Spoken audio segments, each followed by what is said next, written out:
시험 대비, 기말고사 대비 무료 특강 진행하도록 할 텐데 지금 요 특강을 잠깐 소개를 할게요. 이 특강에서 어떻게 할 거냐면 기본적으로 우리가 단원별로 집합 같은 경우는 이 두 단계로 나눴고 명제 단원도 명제와 절대부등식 단원 나눴고요. 그 다음에 함수까지 합성 함수나 역함수까지 시험범위 나올 가능성이 높기 때문에 일단 역함수까지도 진행을 해서 함수 단원도 두 단원으로 쪼개겠습니다. 함수 단원은 두 단원 쪼갤게요. 두 단원 쪼개서 진행을 할 건데 한 파트당 기본적으로 전체적인 개념을 갖다 정리를 해주고 그리고 그 개념에 맞춰서 문제 푸는 실전 개념을 적용시키는 연습을 할 건데 문제를 풀 때 거기에 쓰이는 개념들을 선생님이 밑줄을 쳐놓고 설명을 해줄 거예요. 그러면 여러분들도 똑같이 그 뒤 이후에 문제를 연습하는 거에 있어서 선생님과 같은 개념을 통해서 적용을 시켜보고 적어보면서 개념을 습득하고 복습해 주시기 바랍니다. 그러기 위해서 하는 거예요. 그리고 여기서 말하는 개념은 실전 개념을 가리키는 거예요. 일반적인 잡다한 개념을 배우는 게 아니라 시험에 꼭 나올 만한 개념만 다루도록 할게요. 그래서 문제 풀 때 그 개념을 정확하게 보면서 문제를 푸는 연습을 해달라는 거예요. 그래서 문제 양을 많이 넣지는 않을 거야. 내가 예제 문제도 몇 문제밖에 안 넣고 그냥 딱 단원 부분에서 딱 필요한 개념 문제들만 쓸 거고 그리고 실제로 연습할 때는 한 2배 정도 분량으로 내긴 하겠지만 그 문제를 풀 때도 마찬가지로 그냥 똑같이 적용시키면서 개념 적용시키면서 밑줄 쳐놓고 써놓으면서 하는 연습을 하세요. 시험 대비입니다. 그리고 실전 개념을 적용시키는 방법을 이 자리에서 배우는 거야. 그래서 개념 부분이 부족한 사람들은 따로 오프라인에서 선생님들한테 선생님들 있잖아요. 저 선생님들한테 개념 물어보시고 이해가 안 되는 거 있으면 확인하고 난 다음에 이 수업을 따라왔으면 좋겠다는 거죠. 자, 그래서 기본적으로 첫 번째 나가는 파트가 1강에서 배우는 게 집합의 뜻과 포함 관계를 배울 건데 여기서는 단연 핵심이 뭐냐면 바로 부분 집합의 개수를 구하는 문제가 될 거야. 그리고 개념을 설명할 때 선생님 분명히 이 부분이 킬러 문제로 나올 거라고 분명히 찝어줄 겁니다. 그러면 너네들이 내가 예를 들어서 한 80점 정도 나올 거다라고 생각하면 그 부분은 무시하고 수업을 들어도 되고 그리고 내가 100점을 맞춰야 되겠다고 생각하면 그 부분까지 신경 써서 들어주시기 바랍니다. 그러니까 자신에 맞는 전략에 맞게 수업을 듣는 거예요. 멍청하게 내가 이렇게 수업을 다 가르쳤는데 이해도 안 된다 따라오시는 게 아니라 본인이 내가 어느 정도의 목표 점수에 맞춰서 수업을 따라오시는 겁니다. 그런 건 너네들이 알아서 해야 되겠죠. 선생님이 말하지 않더라도. 자, 어쨌든 간에 우리가 1강에서 배우는 거는 뭘 배울 거냐면 집합의 뜻과 포함 관계, 이게 첫 번째 파트를 배울 건데 당연히 첫 번째로 배울 내용이 집합과 원소예요. 자, 집합과 원소에 관련된 내용과 집합과 원소의 관계를 배우겠죠. 그리고 두 번째로 배우는 게 집합의 포함 관계. 자, 여기서 말하는 건 분명히 집합 A가 집합 B에 포함된다. 즉 A가 B의 부분 집합이다 정도에 대한 내용의 정의를 배우는 거지 부분 집합의 개수를 배우는 건 아니야. 그리고 세 번째로 배우는 게 집합의 상등. 그리고 네 번째가 이제 부분 집합이 있으면 얘는 좀 잘라서 할게요. 얘는 메인이다 보니까 따로 정리를 하도록 할게요. 그럼 여러분들이 거기다가 추가적으로 제가 써놓은 거에다 교재를 보시면 거기다가 적어놓을 수 있게 필기할 수 있게 칸을 비워놨어. 보면서 따라오시면서 적어주시면 됩니다. 그리고 개념이 너무 빠르게 진행하면 멈췄다가 쓰시면 돼. 이런 것까지 알려주잖아요. 굉장히 친절해 보이죠? 생긴 거는 이렇게 보여도 굉장히 따뜻한 쇼파 같은 남자예요. 네. 그치? 인정? 네, 인정합니다. 자, 집합과 원소 보도록 할 건데 우리가 집합에 대한 내용은 이미 다 알고 있을 거야. 자, 집합에 대한 녀석의 내용은 어떤 조건에 의하여 그 대상을 명확하게 구분할 수 있는 것들의 모임입니다. 자, 집합이 A라는 집합을 내가 벤 다이어그램으로 표현하면 이렇게 표현했을 때 바로 여기 부분, 자, 여기 부분이 바로 뭐야? 명확한 기준이나 조건이 된다는 얘기죠. 기준 또는 뭐가 된다고? 조건이 된다는 거예요. 이 선이. 그러니까 이 선의 안에 반드시 여기 대상이 들어올 수 있느냐 없느냐를 구분 져줘야 된다는 얘기죠. 그래서 만약에 그런 문제는 실질적으로 우리가 문제집에는 많이 있지만 실제 시험에서는 웬만하면 내지 않아요. 확률이 한 20% 정도로 출제가 될 거예요. 20% 안 돼. 한 15%? 거의 안 나온다고 보시면 돼요. 그러니까 무슨 얘기냐면 집합이냐 아니냐, 명제냐 아니냐 이 관련된 문제가 보통 1번으로 나오는데 보통 집합보다 명제에서 낼 확률이 높아. 그러니까 일단 설명을 해줄게. 그러면 집합이냐 아니냐는 그 뜻을 정확하게 알면 되겠죠. 다시 한번 얘기하면 어떤 조건에 의해 그 대상을 명확하게 구분할 수 있는 것들을 봅니다. 그러면 예를 들어서 이 기준선이 정확하게 있어야 한다는 얘기지. 이 기준선이 예를 들어서 키가 큰 남자들의 모임을 한다라고 하면 선생님 분명 여기 안에 들어가겠죠. 무릎 꿇고 재도 176이니까 여기 안에 들어갈 수 있을 거 아니야. 그쵸? 근데 뭐 때로는 지금 듣고 있는 사람 중에 너 지금 굉장히 키가 작은데 무슨 여기 들어가냐 이런 얘기 할 수 있잖아. 그럼 나는 또 바깥에 나갈 수 있죠. 그러니까 명확한 기준이 안 된다는 얘기야. 이건 집합이 아니라는 얘기야. 예를 들어 잘생긴 사람들의 모임 하면 선생님 분명히 들어가죠. 아저씨 우리 엄마 보면 들어갈 거 아니야. 맞아? 우리 와이프가 보면 들어갈 거 아니에요. 그쵸? 근데 보통 너네들이 지금 화면으로 보고 나는 내 얼굴이 안 보이니까 보면은 분명히 뭐 할 수 있어? 아 그건 안 돼. 이렇게 얘기할 수 있죠. 명확한 기준이 아니라는 얘기야. 그래서 이게 명확한 기준이 되려면 키가 큰 남자들의 모임이 아니라 170cm 이상인 남자들의 모임 뭐 이런 식으로 표현을 해줘야 명확한 기준이 된다는 거지. 그래서 형용사적인 표현들 있잖아요. 뭐 아름다운, 키가 큰 뭐 이런 것들은 집합에 대한 명확한 기준이 될 수가 없다는 거지. 그래서 이 기준선을 정확하게 지켜줘서 이 안에 들어왔을 때는 이렇게 소문자로 보통 원소를 쓰고 이 기준 안에 들어올 수 없을 때는 C라고 쓰는 겁니다. 그래서 첫 번째 문제로 나올 수 있는 게 뭐라고요?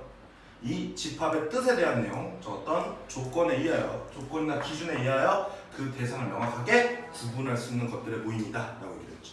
자, 그러면 이제는 그 명확한 기준에 의해 구분이 되는 이 녀석들을 우리는 뭐라고 부르는 거야? 원소라고 하는 거야. 설마 이거 모르는 사람 없겠지? 이걸 원소라고 하는데 이 원소가 집합 A에 속할 때는 이런 식으로, 이딴 식으로 표현하죠. 하지만 이렇게 원소에 포함이 되지 않을 때는 가감하게 그어주시면 되는 거예요. 자, 근데 자 아무것도 아니야. 집합 A가 라지 집합 A에 속한다. 원소 C가 집합 A에 속하지 않는다. 이런 표현들이 나와 있잖아. 그쵸? 자, 근데 요 표현을 가지고 문제를 낼 때 최상의 문제가 나올 수 있어요. 뭐 이런 거 많이 봤을 거야. 뭐 예를 들어서 이런 문제 있겠죠. 뭐 A가 집합 S의 원소이면 동시에 뭐 2분의 A도 집합 S의 원소다. 뭐 이렇게 표현되는 것들이 있을 거 아니야. 그럼 얘가 여기 속한다 그러면 뭐 A가 만약 자연수라고 하면 1 집어넣는 거죠. 그럼 1을 집어넣으면 2분의 1도 뭐야? 원소고 2분의 1 되면 또 4분의 1도 원소고 4분의 1은 8분의 1 원소가 되는 뭐 그런 겁나 많은 집합의 원소를 가진 녀석들이 되겠지. 이렇게 표현을 갖다가 이런 식으로 주면서 문제 난이도를 끌어올릴 수가 있다는 얘기죠. 아무것도 아니잖아.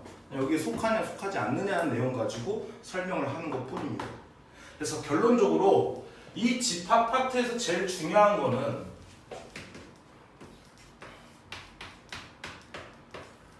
이해력이에요. 그러니까 어떤 표현을 보고 그 뜻을 갖다가 정확하게 내가 이해를 하느냐 이해를 하지 못하느냐의 싸움입니다. 오케이? 그럼 그런 것들은 문제를 풀어서 해결을 해야 되겠죠. 어쨌든 여기서의 기본적인 내용은 이거 하나야.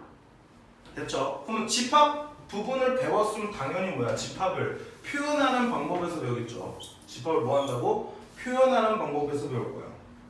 그래서 두 번째로 배우는 게 이제 표현인데 표현. 집합의 표현. 자, 첫 번째는 우리가 뭐가 될 수 있어요? 원소나열법이 될 수 있어요.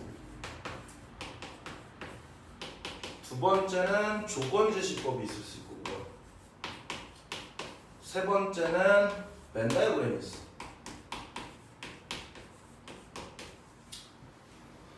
자, 표현하는 방법입니다. 자, 원소나열법 같은 경우는 집합 A가 자, 뭐 1, 뭐 이렇게도 많이 표현하죠. 공집합, 뭐 1, 여기다 뭐 공집합에 뭐 이런 식으로 표현을 많이 하죠. 자, 실전 개념이라 했어. 이렇게 원소들을 일일이 나열해서 표시를 하는 게 원소 나열법인데, 그때 선생님 같은 경우는 이 문제에서 나올 수 있는 게 분명히 다시 한번 말씀을 드리면 원소 나열법에서 분명히 문제가 나오는 건 뭐냐면 이 녀석이 여기에 뭐 포함되느냐 아니면 부분집합이냐 이런 문제가 나온단 말이야. 그게 첫 번째 문제야. 아까 집합이냐 아니냐는 거 웬만하면 안 낸다 그랬어. 그러니까 이게 첫 번째 문제인데 나는 이렇게 해요. 이걸 헷갈리지 않기 위해서 처음 중괄호를 열고 처음 마지막 중괄호를 딱 닫았을 때 이렇게 표시를 해서 여기 안에 있는 모양이 원소다를 이렇게 동그라미로 다 표시를 합니다. 그래 놓고 문제를 낼 때 공집합이 A의 원소냐라고 하면 이 동그라미 여기 보여 있잖아. 원소 맞잖아요. 그쵸? 그럼 이거 맞는 거. 그 다음에 뭐 공집합의 얘에 대한 녀석이 얘의 원소냐 이런 문제를 하면 이 모양이 여기 또 들어있잖아요. 원소 맞잖아. 난 이렇게 표시를 한다고. 실전에 가서는 똑같이 하시는 거예요. 그리고 뭐 이제 공집합이 이 A 집합의 뭐 부분 집합이냐라는 거는 모든 집합이 공집합이 부분 집합이니까 이 녀석도 맞겠지. 그럼 뭐 나중에 더 설명을 할게요. 어쨌든 이런 종류의 문제가 첫 번째로 나온다는 거예요. 거의 한 85% 정도의 문제 출제가 될 확률이 높습니다. 그러니까 이거는 얘 원소냐 아니냐, 뭐 이 녀석의 뭐 부분 집합이냐 아니냐 이거에 관련된 문제가 훨씬 더 많다는 게 이게 첫 번째 문제야. 벌써 한 문제 알려줬어. 이해하셨습니까? 자, 그러고 난 다음에 조건제시법이 주어지는데 조건제시법 같은 경우는 자 여기 슬러시가 그려져 있고 바가 그려져 있고 여기에 있는 모양이 원소입니다. 그러니까 이 모양이 원소인데 이 모양을 이 녀석의 원소를 만족시키는 조건이 보통 조건이 2개나 3개가 나와. 그러면 이런 조건 만족시키는 녀석과 이런 조건 만족시키는 거에 교집합을 이 둘의 조건을 만족시키는 요 모양이 원소다라고 생각을 하시고 이해를 하시는 거예요. 다시 한번 말씀드리지만 집합에서 제일 중요한 건 뭐라고? 이해요. 이런 표현이 나왔잖아. 그러면 우리는 사실 이 표현보다 이 표현이 훨씬 더 원소를 보기가 쉽잖아요. 그러면 첫 번째 팁으로 알려드리는 게 조건제시법이 주어지면 무조건 원소날법으로 바꿔서 문제를 푸는 거예요. 자, 바이블 문제를 풀어보면 이런 문제가 있어. 바이블 문제에서 이런 문제가 있죠. 자, 예를 들어서 자, 뭐 A라는 집합이 있는데 집합 A가 있는데 얘에 대한 어떤 집합을 조건제시법으로 주어주냐면 이 A승 이렇게 주는 녀석의 요 모양의 집합이 주어진 거야. 이 집합을 조건제시법으로 주었는데 조건제시법 어떻게 주었냐면 이렇게 X라고 주놓고 바라고 놓고 X가 A의 부분 집합 이렇게 주어진 거죠. 그럼 선생님이 뭐라 그랬어? 조건제시법이 주어주면 빨리 이해를 해서 나는 원소나열법으로 바꿔주는 거야. 그러면 지금 이 모양이 뭐라 그랬다고? 원소라 그랬다. 이걸 뭐라 했다고? 원소라 그랬다고. 그럼 이 원소의 조건을 만족시키면 뭐냐면 A의 부분 집합이라는 얘기야. 근데 A라는 집합을 알려주지 않았어. 그러면 우리가 부분 집합들을 다 쓸 수가 없잖아. 근데 확실히 어떤 녀석은 부분 집합인지는 알지. 그게 뭡니까? 얘의 공집합과 자기 자신은 무조건 부분 집합이라는 걸 알잖아. 그쵸? 그러니까 우리는 빨리 여기다가 공집합 그리고 A 이거를 갖다 쓰는 거야. 그럼 원소날법으로 바꿨으니까 나는 이 표현을 뭐 한 겁니까? 이해한 거죠. 그러면 이의 A승이라는 요 집합은 공집합과 A라는 집합을 원소로 갖게 되더라라고 이해하기가 쉬워지는 거야. 그래서 조건제시법이 주어지면 항상 뭐로 바꾸는 연습을 하라고요? 원소날법으로 바꿔주는 연습을 하는 건데 쉬운 문제부터 하는 거야. 쉬운 문제부터. 자, 예를 들어서 뭐 A라는 집합이 있는데 이 녀석을 X라고 원소라고 X가 5보다 작거나 같으면서 자연수다 이렇게 주었어요. 그럼 이런 거 보면 1, 2, 3, 4, 5 아니까 이거 바꾸는 연습을 안 한단 말이야. 거기서부터 너네들은 공부하는 방법이 틀린 거야. 이런 쉬운 거부터 바꾸는 연습을 해놓고 습관화가 돼야 어려운 내용이 나올 때도 충분히 바꿀 수 있는 연습을 할 수가 있는 겁니다. 이런 거는 난 아니까 그냥 넘어가고 얘 때는 나는 어려워서 못해요 이렇게 하는 연습이 되면 야 기초부터 차근차근 돼야 그게 습득이 돼야 응용력이 생기는 거죠. 그냥 무턱대고 이거는 뭐 거만해 항상 보면 아니까 아는데 이승도 알잖아요 선생님 못할 거고요. 이딴 식으로 생각하고 공부하는 새끼들은 내가 뻔해 나중에 보면 잘 나와 봐야 85. 오케이? 항상 이런 거부터 바꿔주는 연습을 하는 거야. 그럼 봐봐. X가 5보다 작거나 같다는 이 조건 하나 그리고 X는 자연수라는 이 조건에 교집합을 구하는 거니까 5보다 작거나 같은 자연수들을 원소로 갖고 있는 거지. 이렇게 해석을 하란 말이죠. 이랬어. 자, 어쨌든 조건제시법은 조건제시법 단독 문제로는 나오지 않아요. 그냥 어떤 집합을 이렇게 출제자가 원소날법으로 쉽게 주지 않고 조건제시법으로 줘서 얘로 바꿔서 문제를 푸는 문제를 낸 거야. 하나의 표현 자체를 이해하는 형태로 갖다가 일단 첫 번째로 문제를 낼 거라는 거예요. 그래서 조건제시법은 단독적으로 잘 내지 않는다. 그러니까 우리는 기본적으로 조건제시법이 문제 속에 나오면 바꾸는 연습을 꼭 해놓으세요. 알겠습니까? 자, 그러한 다음에 이제 벤다이그램인데 벤다이그램은 이제 도형이나 그림을 그려서 집합을 표현하는 거. 아까 전에 표현했죠. 뭐 이런 식으로. 이런 식으로 표현했잖아요. 그럼 여기 1, 2, 3, 4 이렇게 있으면 아, 얘 집합은 1, 2, 3, 4를 원소로 갖는구나. 이렇게 그림으로 표현하는 건데 이 녀석은 우리가 나중에 집합에 연산해서 씁니다.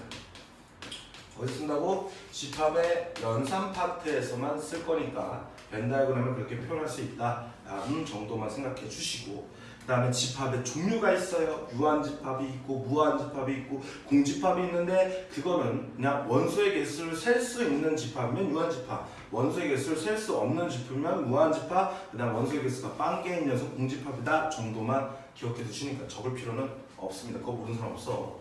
이해됐죠? 자, 그러면 이제 집합과 원소에 관련된 내용이 끝난 거야. 그럼 이제 너네들이 내가 요거를 지금 선생님이 설명을 들었잖아. 그러면 여기서 나올 수 있는 포인트의 문제는 딱 두 가지 케이스밖에 없는 거야. 집합이냐 아니냐. 그 다음에 세 가지죠. 집합이냐 아니냐라는 문제와, 그 다음 뭐라고? 아까 원소날걸 풀어날 때 그 녀석이 원소냐 아니냐, 부분집합이냐 아니냐, 이런 내용들. 그 다음에 마지막으로 원소가 여기에 속해 있다라는 그런 단순한 표현 가지고 난이도를 꽉 끌어올리는 최상의 난이도 문제가 될 거라는 거. 그 세 가지 유형밖에 없다는 얘기야. 이해됐죠? 그래서 집합과 원소는 끝냈어. 그럼 이제 집합의 포함관계를 배울 건데, 자 이거 다 지우고 그냥 쓸게요. 자, 두 번째로 집합의 포함관계를 배울 건데,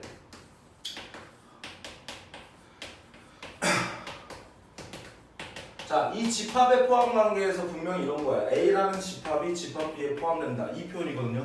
근데 이 표현은 너무너무나도 중요합니다. 이 표현은 너무너무나도 중요해. 오케이? 자, 그래서 여기 파트에서 집합의 연산까지 설명하고 다 끝낼 거예요. 그러니까 우리가 2강에서 배우는 집합의 연산 파트에 대한 내용은 원소의 개수에 관련된 녀석만 설명을 할 거고, 여기서는 이 집합의 기본적인 합집합이나 교집합을 여기서 다 설명할 거야. 자, 얘를 갖다가 우리가 표현을 하면 이런 얘기야. 집합 A가 읽으면 어떻게 하면 집합 A가 집합 B에 뭐하더라? 포함된다. 그리고 집합 A는 집합 B의 부분 집합이다 라고 얘기를 하는 게 읽은 거예요. 근데 이런 우리는 항상 이해력이 굉장히 중요하다 그랬잖아. 그러니까 이 기호가 나타나는 의미적 해석을 기억하는 게 굉장히 중요하다고. 뭐 한다고? 의미적 해석을 기억하는 거야.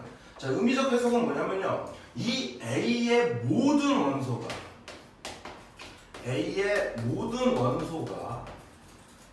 모든 원소 X가 있다고 칩시다. A의 모든 원소 X가 B의 원소라는 표현을, 그 녀석을 해석하는, 말이 꼬여. 다시, A의 모든 원소 X가 B에 속해 있다고 했을 때 집합 A는 집합 B에 포함된다 라고 얘기할 수 있는 거야. 자, 다시, 집합 A의 모든 원소가 집합 B에 속해 있을 때 뭐라고? 집합 A는 집합 B의 부분 집합이다 라고 얘기할 수 있는 거라고. 됐죠? 그래서 여기 관련된 문제가 뭐가 나올 수 있냐면 이런 게 나올 수 있죠. 1하고 A가 이렇게 있대. A라는 집합. 그 다음에 B라는 집합이 뭐 1, 그 다음에 뭐 2, 그 다음에 뭐 A제곱 마이너스 A 뭐 이렇게 주어졌대요. 그럼 너네들 중요한 게 뭐냐면 집합의 원소들은 다 똑같은 걸 쓰지 않고 구분되게 써져. 뭐 원소가 여기서 112라고 하면 112를 갖다 구분지게 여기다 반복적으로 써주지 않습니다. 항상 구분져서 써놔요. 그러니까 얘는 1이나 2가 될 수가 없다는 얘기야. 그럼 결론적으로 이 녀석이 여기에 포함된다 하면 여기에 모든 원소가 여기에 뭐하니까 속할 거니까 A는 2가 되든지 A는 A제곱 마이너스 A랑 갖다 놓고 문제를 푸는 거겠지. 이해했어? 그럼 여기서 난이도를 좀 더 올리려면 어떻게 한다고? 문자를 한 개가 아니라 2개 이상을 넣겠죠. 그럼 난이도를 높여주겠죠. 그럼 그것도 근데 푸는 방법은 이런 의미적 해석을 해서 문제를 푸는 거예요. 이래니, 자, 그게 이제 두 번째 문제고요. 나머지는 다 어떤 문제냐면 결론적으로 부분집합의 개수와 관련된 문제가 훨씬 더 많이 나온다는 거 기억해 두는 거야. 이해됐어? 그래서 중요한 건 내가 분명히 여기서 집합의 연산까지 같이 설명을 한다 그랬죠. 그래서 A 집합이 집합 B에 포함된다는 녀석을 내가 벤 다이어그램으로 그리면 이런 식으로 표현할 수가 있어.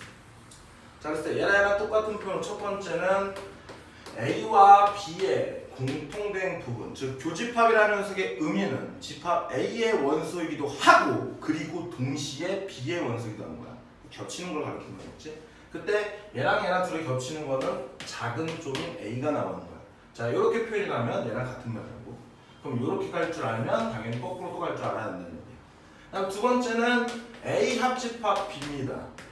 자, A와 B를 갖다가 합친다는 표현이 나는 거는 이 녀석의 의미적 해석은 집합 A의 원소이기도 하고 또는 B의 원소이기도 하다라는 얘기죠. 그럼 세 가지 표현이 들어있는 거야. 몇 가지 표현이 있다고? 세 가지 표현. 봐봐. 내가 만약에 그림을 그린다 그러면 이렇게 그리면 여기 이 세 가지를 말하는 거야. 그럼 여기는 분명히 x는 a의 원소이고 여기가 1번 자리라고 여기 2번 자리, 여기 3번 자리라면 이걸 놓고 x는 b의 원소가 아니다 이 표현이겠죠. 그다음 두 번째는 x는 a의 원소가 아니고 x는 b의 원소이다 이렇게 표현하는 거. 그다음에 세 번째는 x는 a에 속하고 그리고 동시에 b에 속한다 이 세 가지 표현이 있는 거야. 그럼 만약에 한국말로 집합 A 또는 B라는 녀석이 표현하면 또는이라는 표현하면 합집합과 똑같은 건데 뭐 이거나 이것도 같은 표현이에요. 그러면 항상 얘 원소이면서 얘가 원소가 아닌 경우 여기에 속하지 않으면서 여기에 속하는 경우 둘 다 속하는 경우 이 세 가지 표현이 다 들어있다는 거 꼭 머릿속에 인지를 해달라는 거야. 이랬어. 어쨌든 이 녀석을 다 합치는 부분을 가리키는 건데 얘랑 합친 부분은 당연히 B가 될 거니까 큰 쪽이 나오겠죠. 얘랑도 같은 표현이야. 이러니 자, 그 다음에 다음으로는 차집합을 배울 겁니다. 자, A 차집합 B를 배울 겁니다. 얘는 여기서는 빼기가 아닙니다. 차집합이라고 있는 거야, 집합에서는. A 차집합 B라고 하고 그 다음에 여기서는 내가 빼기라고 표현하면 얘는 A에서 A와 B의 공통된 부분을 뺀 거예요. 오케이? A 차집합 B라는 건 뭐라고? A와 AB의 공통된 부분을 뺀 겁니다. 그러므로 요 위에서 A 교 B가 A라 그랬잖아. 그럼 A 차집합 A는 뭐가 되는 거야? 공집합이 되는 거겠지. 이해하셨습니까? 그래서 A 차집합 B가 공집합이 되면 그때 집합 A는 집합 B에 포함된다는 말도 같은 말이야. 항상.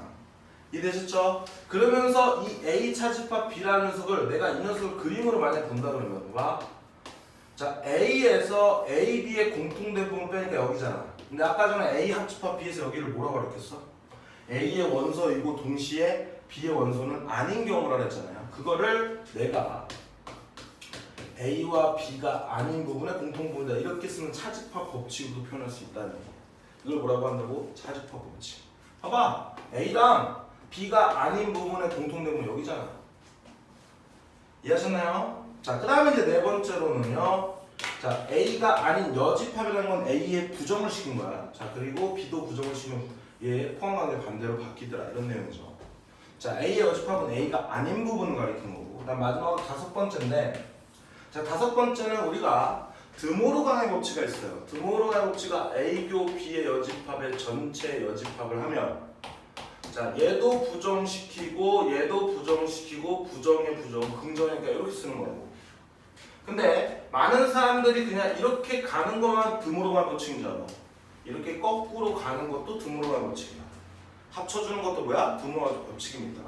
자, 그럼 보면 자 A 교집합 B 여집합이 여기서 A 차집합 B랑 똑같으니까 이게 공집합이잖아.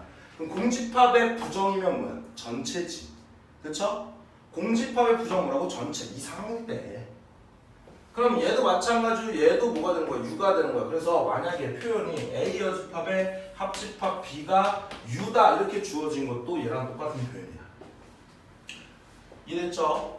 그래서 자, 요 표현 집합의 연산은 얘랑 그 다음에 요 녀석 드모르간의 법칙 그리고 교환 법칙, 결합 법칙, 분배 법칙까지 이 세 가지만 기억해 주면 돼요. 예. 교환 법칙, 결합 법칙 같은 경우는 니네들이 수에서 막 뭐 정수의 덧셈플레이스 뭐 이런 데서 교환 법칙 배우고 할 때 계산을 쉽게 하려고 배우는 거기 때문에 교환 법칙, 결합 법칙, 분배 법칙 같은 경우는 따로 설명 안 하겠어요. 그냥 복잡한 연산이 나오면 얘를 하는 목적은 간단하게 만들려고 하는 겁니다. 이해하셨죠? 자, 이 정도로 집합의 연산도 정리하면 될 거야. 오케이? 자, 그 다음에 집합의 상등 조건을 배울게요. 집합의 상등 조건. 그럼 이 표현들을 잠깐 상등 나왔잖아. 이 표현들을 이렇게 주어지는 거잖아. 자, 그러면 얘를 갖다 이해할 때 얘랑 같은 표현으로 머릿속에 암기를 해두셔야 돼요. 왜냐면 저 표현을 이렇게 주는 경우도 많아. 그리고 더 중요한 건 뭐냐면 얘가 여기서만 끝나지 않고 명제 파트에서도 똑같이 나옵니다. 그러니까 이 표현은 너무너무 중요하니까 꼭 외워놓고 계시라고요. 됐지? 자, 그 다음 자, 다음으로는 집합의 상등 조건이 있는데, 자, 세 번째로 집합의 상등입니다. 자, 이것도 그냥 개념 나올 확률은 굉장히 적은데 알고 있으면 굉장히 쉬운 문제니까 꼭 기억해 둡니다. 자, 집합 A의 상등 조건의 표현 방법이 이거야. 집합 A는 집합 B가 같다. 자, 이거를 다른 표현으로 이렇게 줄 수 있어요. 자, 집합 A가 집합 B에 포함되고 집합 B도 집합 A에 포함된대요. 우리가 아까 전에 이거를 의미적으로 해석하면 뭐라 했어? 얘 모든 원소가 B에 속한다. 그 다음에 B의 모든 원소가 동시에 A에도 속한다. 그러므로 이 집합 A랑 집합 B가 같다라는 의미적 해석은 다시 한번 얘기하면 두 원소가 서로 뭐하다? 같다. 두 집합의 원소가 서로 뭐하다? 같다.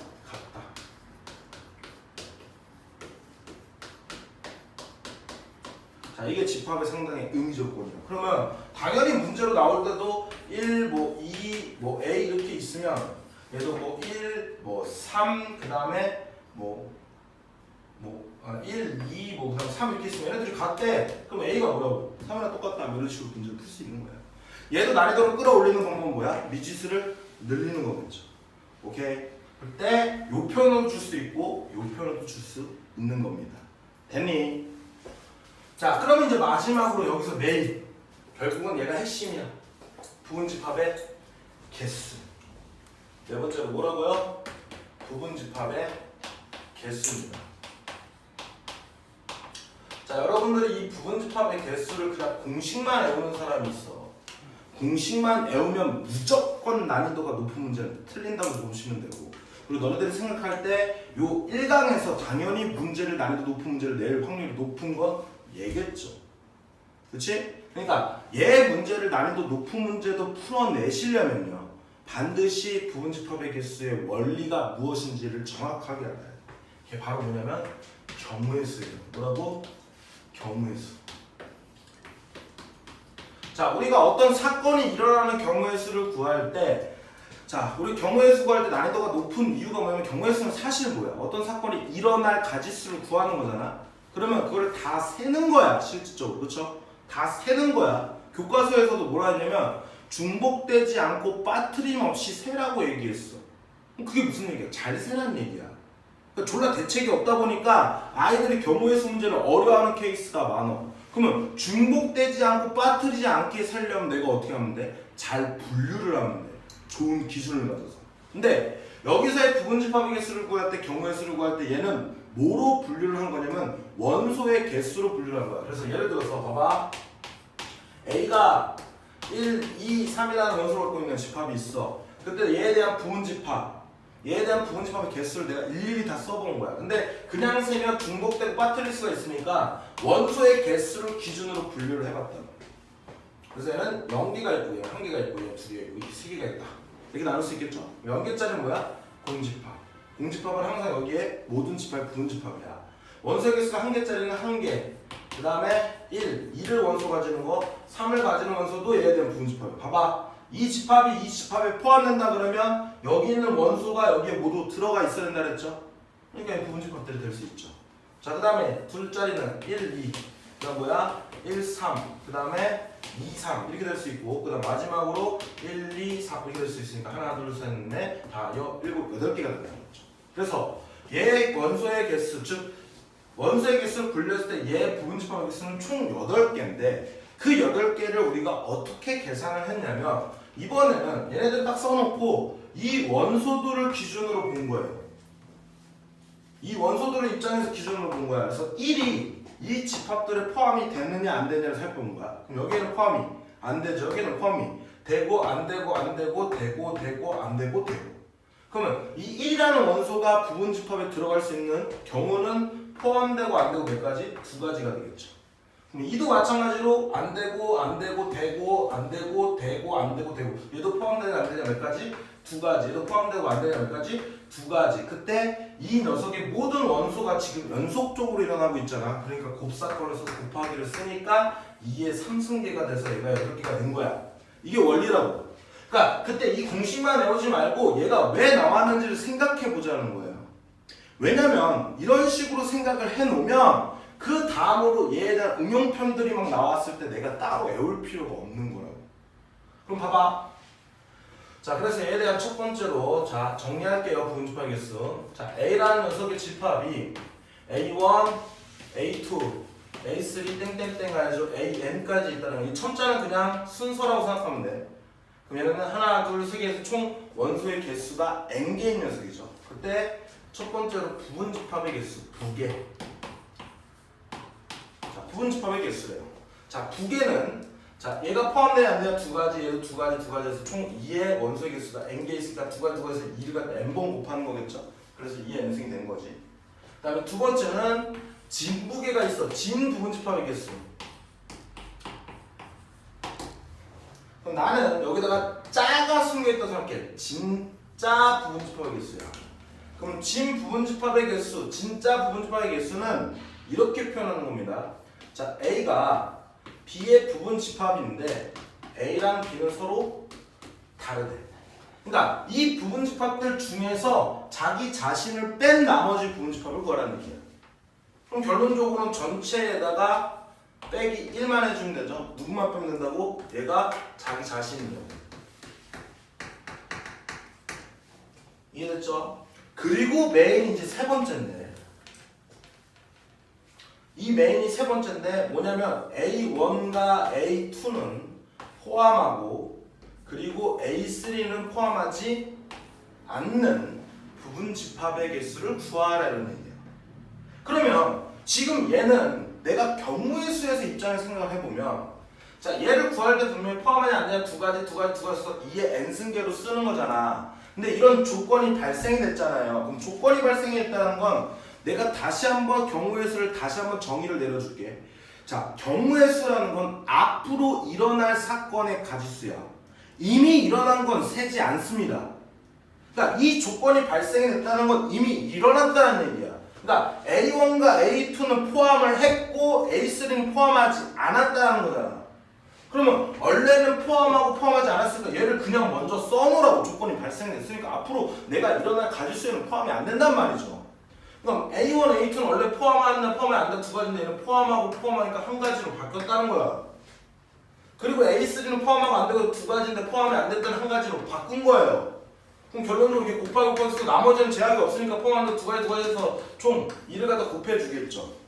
근데 1은 곱하나 마나니까 얘는 세 개가 마치 이 원소가 지워진 것처럼 보여서 얘가 뭐가 되는 거야? 2의 n-3승이다가 되는 거야.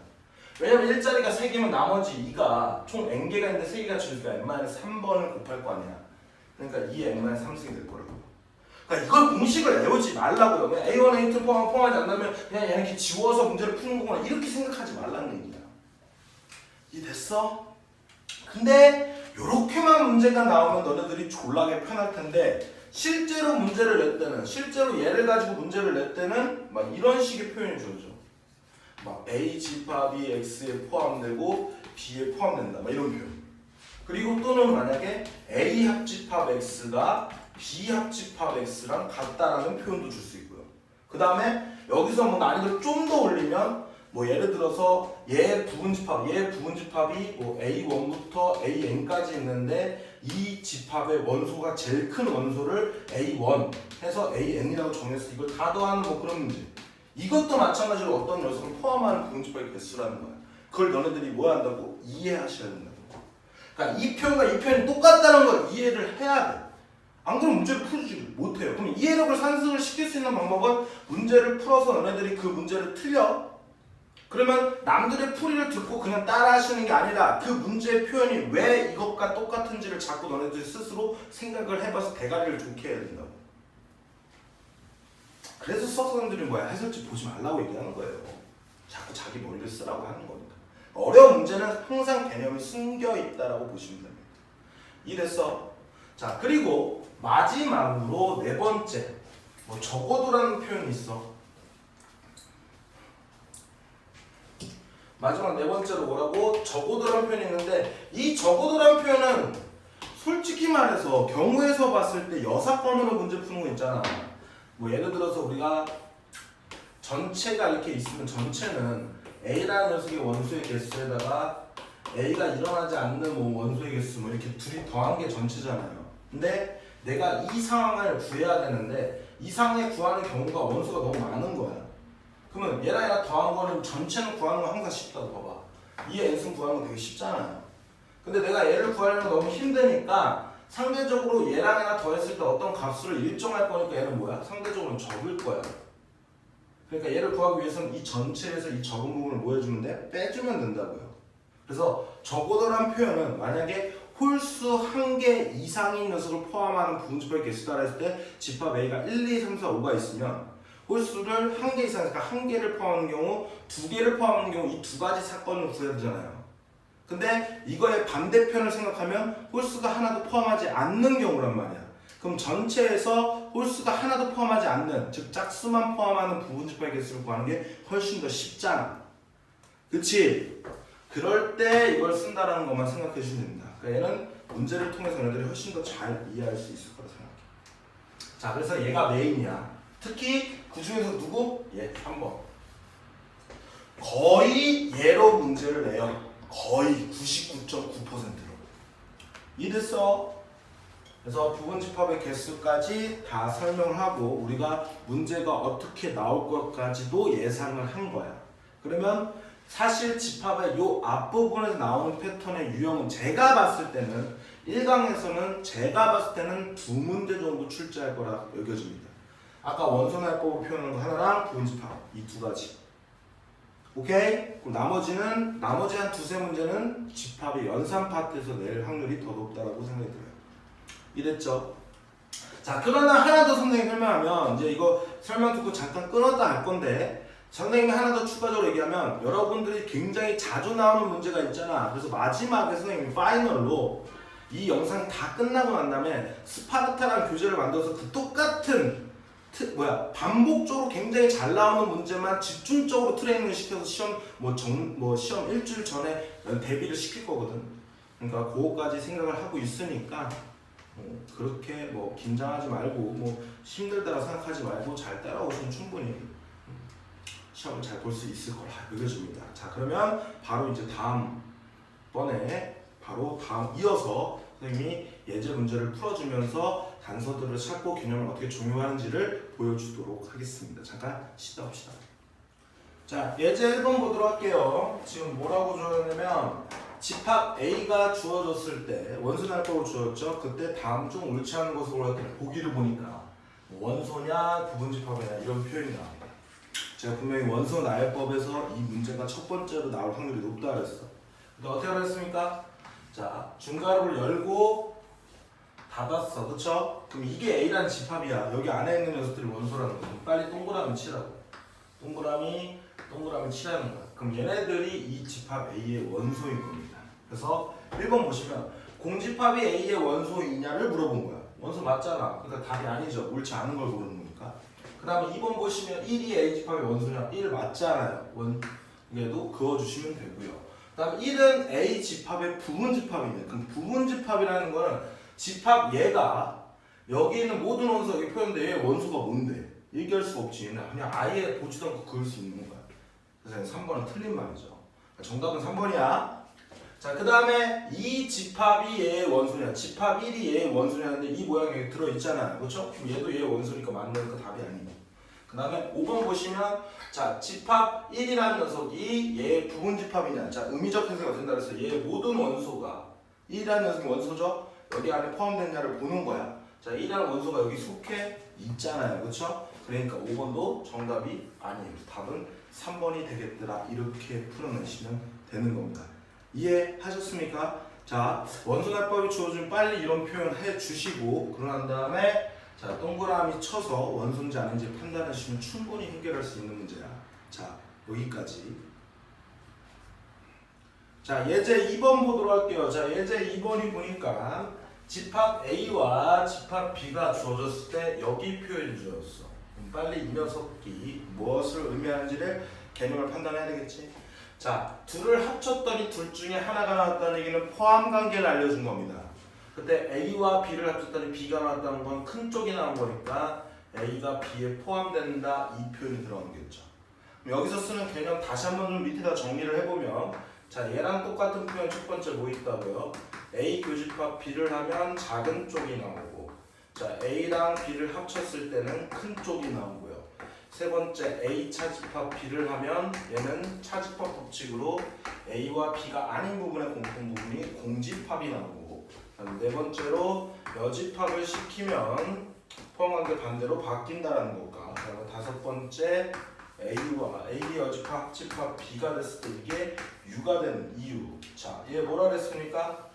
자, 우리 드모르간의 법칙은 분명히 얘를 이렇게 분배를 하는 것도 드모르간의 법칙이지만 합치는 거야. A 교집합 B의 여집합에 여집합 이렇게 쓰는 것도 드모르간의 법칙이었어. 근데 얘가 얘랑 똑같잖아. 그럼 공집합이 아닌 녀석이니까 공집합이 아닌 녀석이 전체가 나오죠. 그래서 드모르간의 법칙, 여집합, 차집합, 합집합, 교집합을 다 얘랑 같은 표현으로 쓸 수가 있다는 거야. 근데 어쨌든 간에 이 표현을 준 건 여기서는 얘를 준 거야. 얘를. A가 B에 뭐 한다고? 포함된다는 녀석이 나온 거죠. 그때 이 부분에 대해서 분명히 내가 의미적 해석을 하고 있어요. 의미적 해석이 뭐라고요? 얘 모든 원소가 집합 A의 모든 원소가 집합 A에 이렇게 쓸게요. 그냥 X가 A의 원소인데 이 모든 원소가 집합 B에도 뭐 한다고 이렇게 포함이 돼야 된다. 이게 의미적 해석이라는 거죠. 이 내용을 알고 있니? 이런 내용이야. 그럼 봐봐. 자, 분명히 여기가 2고 여기가 6이고 여기 3이 있어요. 그럼 3이 여기에 분명히 포함이 돼야 되니까 분명히 x제곱 플러스 2x는 뭐라고 알려준 거야? 3이라고 주어진 거야.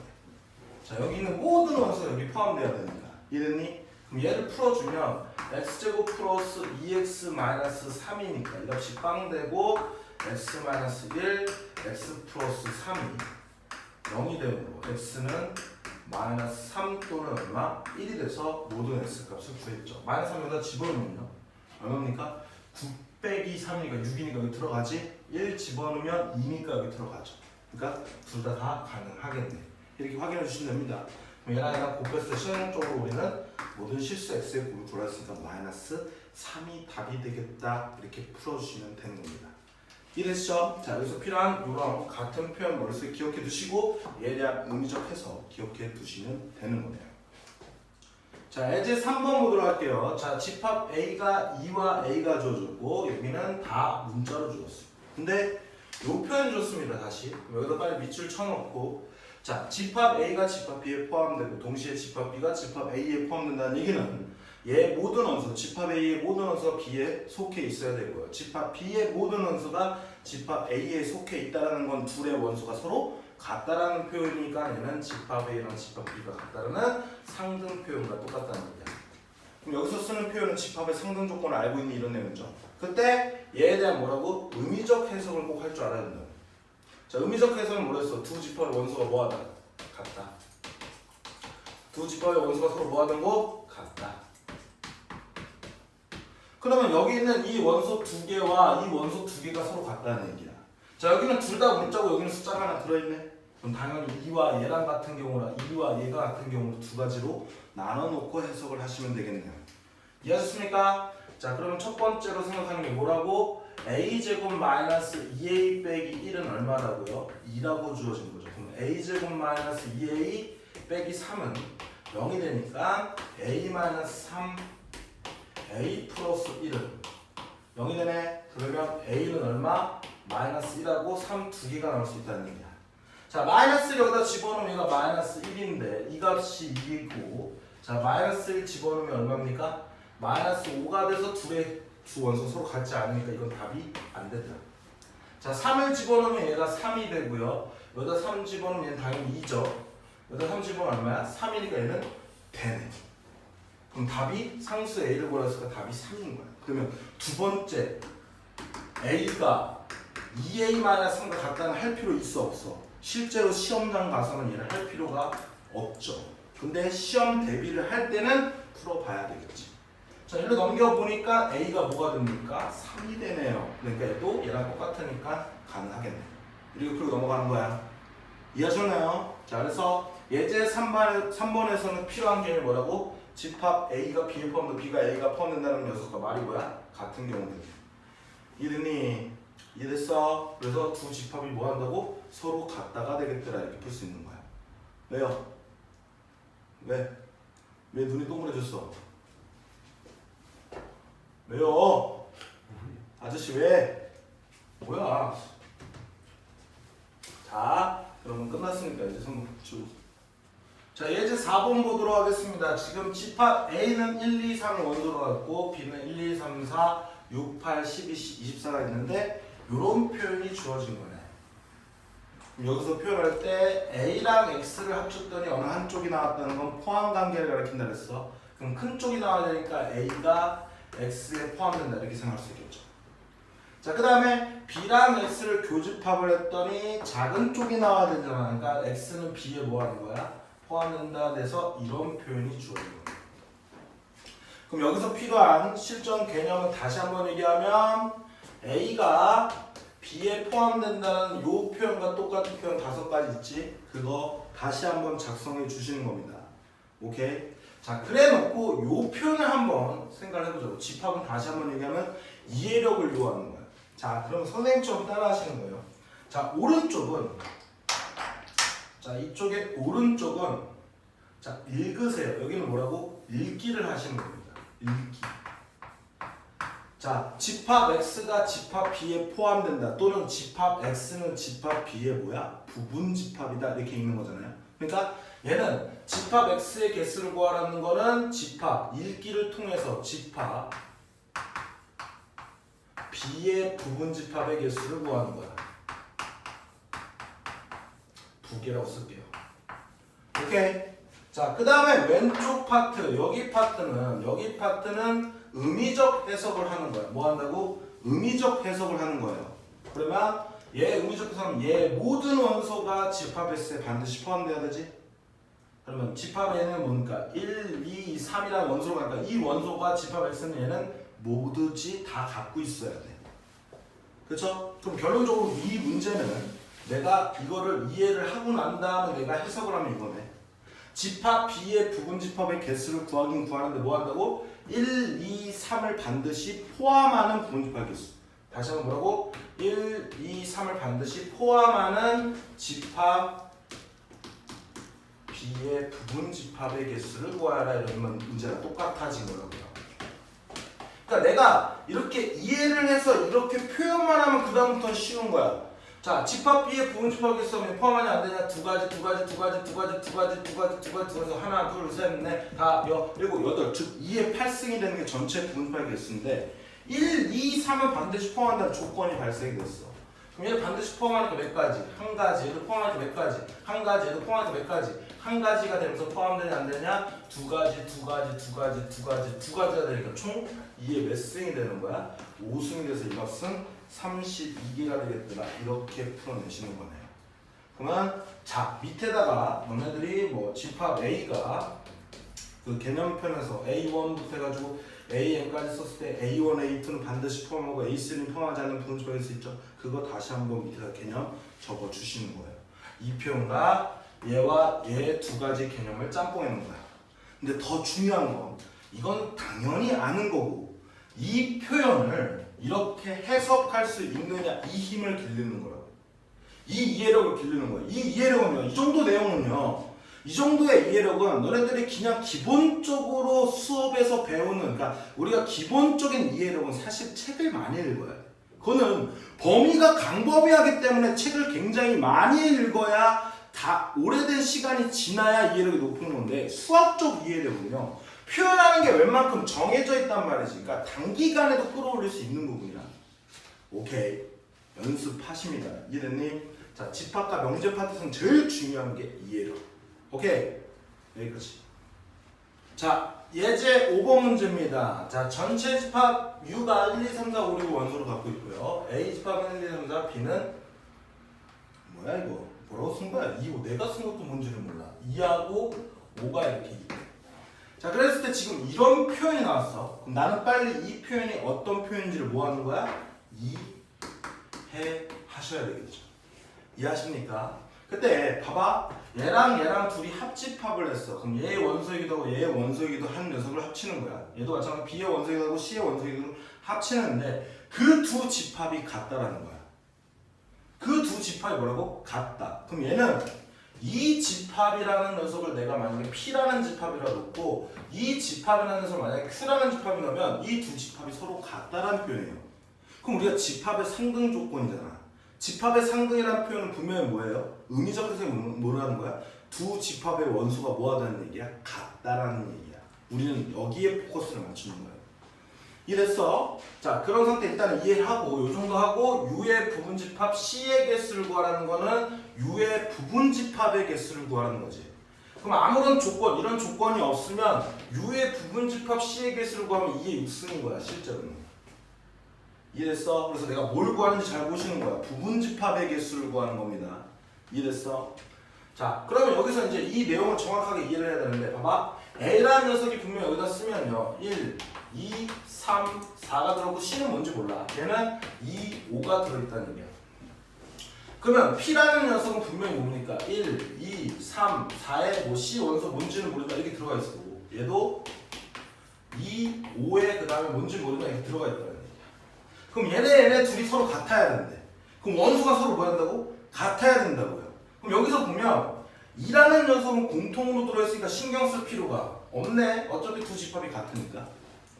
맞니? 그럼 여기서 보면은 1, 3, 4라는 녀석의 원소가, 자, 얘랑 합쳐서 여기 1, 3, 4가 들어있잖아. 그치? 그럼 여기도 1, 3, 4가 있어야 된다는 얘기야. 근데 이 집합 P에는 1, 3, 4가 없잖아. 그럼 누가 가져야 돼? 당연히 C가 가져야 되겠네요. 맞아. 다시 두 집합이 서로 같다는 얘기는 두 집합의 원소가 같잖아. 근데 이는 공통적으로 들어있으니까 신경 쓸 필요 없지. 두 집합이 같다라고 했을 때. 그러면 이 원소가 서로 같아야 된다며.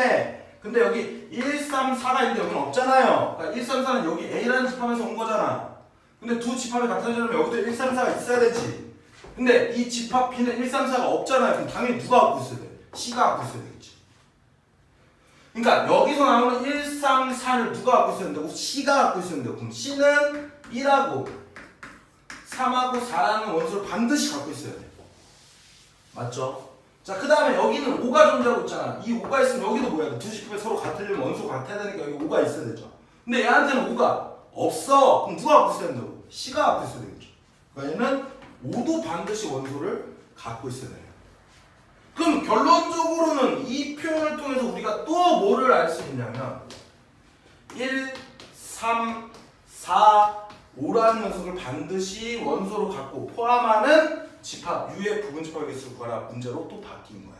이렇게 이런 표현들을 내가 정확하게 의미적으로 해석을 해서 이해를 한 다음에 표현을 이렇게 해주면 문제를 푸는데 전혀 지장이 없죠.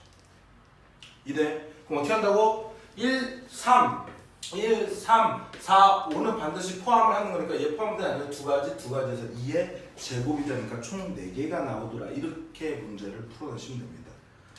이해됐죠? 그러니까 우리는 항상 다시 한번 얘기하면 집합에서 제일 필요한 능력이 뭐라고? 이해가. 또 강조하고 또 강조해도 아깝지가 않아. 이해력이 여러분들한테 가장 필요한 능력인 거. 그럼 이런 문제들을 풀어보면서 자꾸 해석을 할 건데 배우지 않은 거에서 해석이 나오지 않아. 무조건 배운 거 안에서만 나온다고 생각을 해주시면 됩니다. 오케이. 네, 이제 6번 풀어보도록 하겠습니다. 자, 집합 A 1, 2, 3, 4, 5, 6, 7을 원소로 갖고 있는 집합의 부분집합 중에서 홀수가 1개 이상 속해 있는 집합의 개수가 하는 거예요. 그러면 홀수가 지금 1, 3, 5, 7, 총 4개가 있으니까 얘를 표현하면 홀수가 1개 이상 있다는 얘기는 첫 번째로 홀수가 1개인 경우 포함하는 경우 있을 거고 2개 포함하는 경우 있을 거고 3개 포함하는 경우 있을 거고 4개 포함하는 경우 있잖아. 맞죠? 홀수가 4개니까. 그러면 이 경우를 4가지 사건을 내가 다 구해야 돼. 일단 멍청하게 풀어볼게. 그러면 홀수가 1개를 포함한다는 얘기는 분명히 홀수가 1개일 때 1을 포함하면 3을 포함하면 5를 포함하면 7을 포함하면 즉 1을 포함하면 3을 포함하면 5를 포함하면 7을 포함하면 또 4가지로 바뀌어지겠죠. 이번에는 얘 2개를 포함할 때 1, 3을 포함하는 거 1을 포함하면 1, 7을 포함하면 겁나 많지 어쨌든 간에. 나 지금 쓰기도 귀찮아. 겁나 많잖아. 그렇죠? 그러면 이럴 때 쓰는 게 적어도 표현이잖아. 그럼 우리가 이 녀석의 부분집합은 2의 7승이라는 뭐가 된다고? 128이잖아. 이게 전체야. 얘가 뭐라고? 전체. 그때 이 전체는 분명히 홀수로 내가 개수로 분류를 한다 그러면 홀수 1개 포함되는 2개 포함되는 3개 포함되는 4개 포함하는 경우 그 다음 뭐가 있어요? 홀수 빵개 포함한 경우가 있을 거 아니야. 홀수로만 기준을 나누면 이 전체 개수 중에는 얘네들의 부분집합들 중에는 홀수가 1개 포함하는 거, 2개 포함하는 거, 3개 포함하는 거, 4개 포함하는 경우랑 아예 없는 경우가 있을 거 아니야. 그러면 이거를 다 더하는 게 전체라는 거야. 근데 내가 얘를 구하는 거야. 야 그럼 전체에서 얘 0개 포함하는 경우를 구해서 빼주는 게 편하겠냐? 아니면 4가지 구하는 게 편하겠냐? 당연히 얘 구하는 게 편하겠죠. 이럴 때 적어도란 표현을 쓰는 거라고. 적어도 홀수 1개 이상이 있는 경우 이런 녀석의 개수를 구하라 할 때는 무조건 이 사건이 너무 많으니까 얘는 뭐 한다고? 너무 많아. 그럼 반대편은 상대적으로 적어. 근데 얘랑 더한 게 전체야. 그럼 전체는 구하기가 쉽단 말이죠. 그럼 내가 어떻게 쓰면 된다고? 전체에서 뭐 한다고? 홀수가 0개 포함되는 경우의 수를 갖다 빼주면 돼. 그럼 0개 포함되는 얘기는 홀수를 포함하지 않는 부분집합의 개수잖아요. 그럼 홀수를 포함하지 않는 부분집합, 얘 포함하지 않는 거 한 가지로 다 바뀌고 얘 포함되지 않는 2가지니까 2의 몇 승이에요? 3승. 그럼 2의 7승, 128에서 2의 3승 빼면 120개가 바로 답이 되겠더라. 이렇게 푸는 거라고. 이해됐냐? 이해됐어? 자, 이럴 때 적어도란 표현을 쓰는 겁니다. 그럼 너희들은 개념을 쓸 때 이 적어도 표현을 갖다가 다시 개념 밑에다 써주시면 되는 거예요. 오케이? 여기까지. 자, 예제 7번 보도록 할게요. 제가 그 앞에다 키라고 적혀있죠. 킬러 문제라는 얘기예요. 그러니까 부분집합의 개수 중에서 이 정도의 문제를 해결하는 게 난이도가 제일 높은데 이거 모의고사 문제입니다. 모의고사 문제인데 고2 3월 모의고사인데 고2 3월 모의고사를 가지고 그냥 성보고에서 이거 문제를 똑같이 냈어요. 뭐 숫자도 안 틀리고. 사실 그냥 외워서 그냥 답시 썼었으면 충분히 맞출 수 있는 뭐 그런 정도야. 자, 어쨌든 이 부분에 대한 문제를 풀 때 이거를 갖다가 푸는 방법을 선생님이 설명을 해줄 건데 이 풀이를 그대로 외워서 다른 그 다음 이거와 유사한 문제를 얘네들이 해결하려고 그러면 사실상 그 다음 문제를 풀지 못합니다. 그러니까 이 문제가 구성하고 있는 개념이 정확하게 무엇인지를 판단을 하고 난 다음에 그와 똑같은 문제를 반복적으로 연습을 해야 여기에 관련된 문제를 맞출 수 있는 거야. 그럼 내가 만약 100점을 노리지 않는 사람은 사실 이런 거는 포기해도 돼. 포기해? 어차피 네 인생이니까. 자, 어쨌든 간에 지금 중요한 건 뭐냐면 자, 항상 집합은 제일 중요한 게 킬러 문제이면 물론 문제일수록 이해력이 뭐 한다고? 동반을 해야 된다. 자, 근데 일단은 첫 번째는 좀 무식하게 풀어볼게요. 그러니까 이해력을 갖다가 우리가 좀 딸리는 친구들이 많아. 근데 이해력을 우리가 파괴시키는 방법은 뭐냐면 보통 이렇게 문자가 많이 들어가면 이해력이 얘네들이 뭐야? 좀 딸려. 그래서 우리가 생각하면 이렇게 잘 봐봐. 집합 U라는 녀석에 공집합이 아닌 부분집합이 이렇게 존재하는데 그럼 얘는 사실 하나, 둘, 셋, 넷, 5개니까 총 2의 5승계인 32개인데 그 중에서 공집합을 빼놨으니까 얘는 1부터 30일 거야. n값은 31까지 나올 수 있다는 얘기야. 그렇죠? 그런 부분 집합들이라는 얘기야. 그 중에서 AI 이런 집합의 원소가 있는데 그때 최대를 AI라고 그냥 지금 어떤 기호에 대한 정의를 내려준 거예요. 그럼 이게 무슨 말인지 모를 때는 이렇게 생각해봐. A1이라는 녀석의 집합은 어차피 얘 부분집합 중에 하나일 거 아니야. 그쵸? 그러면 A1을 내가 2분의 1, 그 다음 뭐 2의 제곱분의 1 이렇게 써봐 그냥. 상관없어요. 그냥 상관없이 그냥 숫자를 여기다 집어넣는 거야. 그러면 A1의 원소 중에서 최대인 원소 A1이 될 거 아니야. 그러니까 문자에다 그냥 숫자를 이렇게 집어넣으라고. A1을 내가 이렇게 써놓고 그럼 이 중에서 최대 원소는 2분의 1이랑 2의 제곱분의 1이랑 2의 제곱분의 1이 더 크다고 하는 새끼를 죽여버릴 거야 진짜로. 분모가 더 작을수록 커진 거예요. 이거 헷갈리는 사람 되게 많어. 그럼 A1은 얼마 된다고? 2분의 1이 될 거고. 그 다음에 여기다 2라고 생각하고 A2는 네가 이렇게 써봐. A2는 2의 제곱분의 1, 2의 3승분의 1 이렇게 써봐요. 그럼 여기서의 최대 원소는 A2는 2의 제곱분의 1이냐 이렇게 판단할 수가 있을 거 아니야. 그러니까 이렇게 쭉 써보라고. 그러면 여기 얘네들의 부분집합들 중에서 원소가 제일 큰 거를 이렇게 쓰는 거구나가 이해가 될 거란 말이야. 좀 대가리가 안 돌아가는 친구들은 이렇게 하라고요. 이해됐어? 그러면 얘가 이제 이렇게 된다는 걸 이해를 하고 난 다음에 얘를 계산을 해야 하는데 그러면 내가 31개에 대한 원소들을 다 쓰면 되잖아 집합을. 사실 맞지 않아? 31개 관련된 녀석 그냥 쭉 써서 거기에 최대 원소도 구해가지고 다 더하면 되잖아요. 그러니까 얘는 노가다를 띄면은 맞출 수는 있다는 얘기야. 그러면 내가 대가리가 부족하면 그렇게라도 풀어야지. 그러니까 처음에는 일단은 이 문제를 접근할 때 그렇게 풀었어야죠. 그리고 이 표현이 무슨 표현인지를 이해하면서 간 거야. 그래서 자 다시 자 얘에 대한 부분집합을 구할 때 원소의 개수를 가지고 분류를 한다 그랬어. 그러니까 0개짜리 공집합은 없다니까 1개짜리, 2개짜리, 3개짜리, 4개짜리, 5개짜리 써보겠다고. 이렇게 다 써야 돼. 일단은 처음에 할 때는. 그럼 여기는 뭐라고? 2분의 1짜리가 될 거고요. 얘는 뭐야? 2의 제곱분의 1. 그 다음 뭡니까? 2의 3승분의 1. 그 다음 뭡니까? 2의 4승분의 1. 그 다음 뭡니까? 2의 5승분의 1. 자, 그 다음에 두 번째는 2분의 1, 2의 제곱분의 1. 2분의 1, 2의 3승분의 1. 그 다음에 2분의 1, 2의 4승분의 1. 그 다음에 2분의 1, 2의 5승분의 1 막 쓰려고 보니까 장난이야, 장난이 아니야. 장난이 아니야. 아, 더 써. 계속 나올 때가 내가 알 때까지 계속 쓰는 거야. 2의 제곱분의 1, 2의 3승분의 1. 뭐 이런 식으로 써 나가는 거야. 3개짜리도 마찬가지로 2분의 1, 2의 제곱분의 1, 2의 3승분의 1 이런 식으로 써 내려간다고. 그래서 여기서 최대인 원소들을 찾는 거겠지. 그래서 얘를 A1이라고 생각하면 얘는 여기에 원에 하나밖에 없으니까 얘가 A1이 되고 얘가 A2, 얘가 뭐야? A3, 얘가 뭐예요? A4, 얘가 뭐야? A5. 그 다음 여기서는 뭐야? 얘가 A6, 얘가 뭐야? A7, 얘가 뭐야? A8 뭐 이런 식으로 될 거란 얘기야. 그런 식으로 찾아서 이걸 갖다 31개를 다 찾아서 구해도 답은 나올 수 있단 말이야. 그러니까 처음에는 뭔 말인지 모르면 이렇게라도 쓰라고요.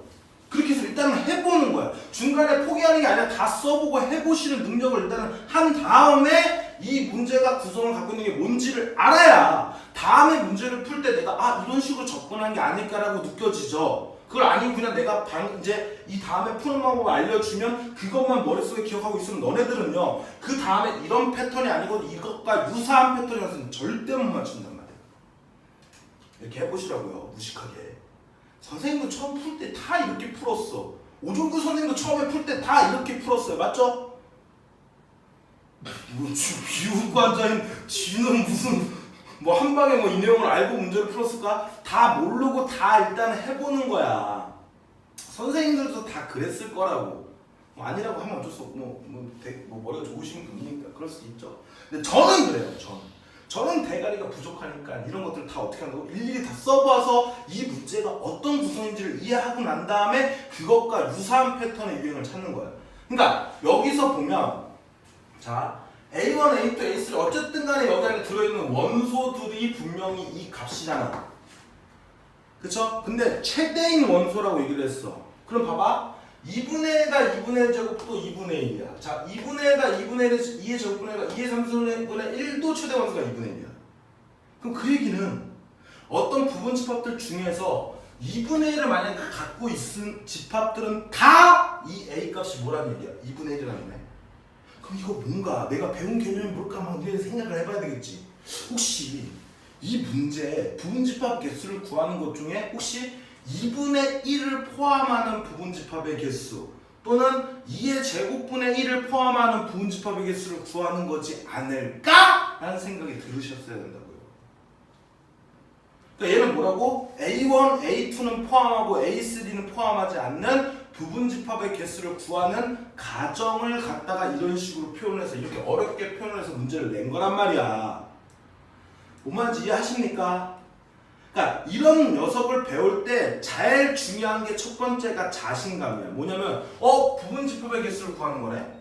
결국은 부분집합의 개수를 구하는 건데 부분집합의 개수 중에 문제가 아닌 것처럼 보이잖아. 최대 원소가 나오면 이러니까. 근데 우리가 이런 것들을 배우지 않았잖아. 배우지 않은 것은 절대 개념이 나오지 않는단 말이야. 그럼 우리가 부분집합의 개수 중에서 가려면 얘는 그냥 진 부분집합의 개수를 구할까? 꼭 진 부분집합의 개수를 구하는 것 같아 보이지는 않아. 그럼 결론적으로 뭐라고요? A1, A2를 포함하고 A3를 포함하지 않는 뭔가 원소를 포함하지 않는 부분집합의 개수이지 않을까? 그거 아니면 마지막으로 적어도란 표현이 아닐까라는 생각을 하는 거야. 근데 이 녀석은 뭐라고요? 이 원소를 포함하는 부분집합의 개수를 구하는 문제가 됐었다라는 겁니다. 이래? 그럼 생각을 해보자고. 결국은 A1 더하기 AN까지 할 건데 봐봐. A1 더하기 AN까지 할 건데 내가 이런 정보를 알았어.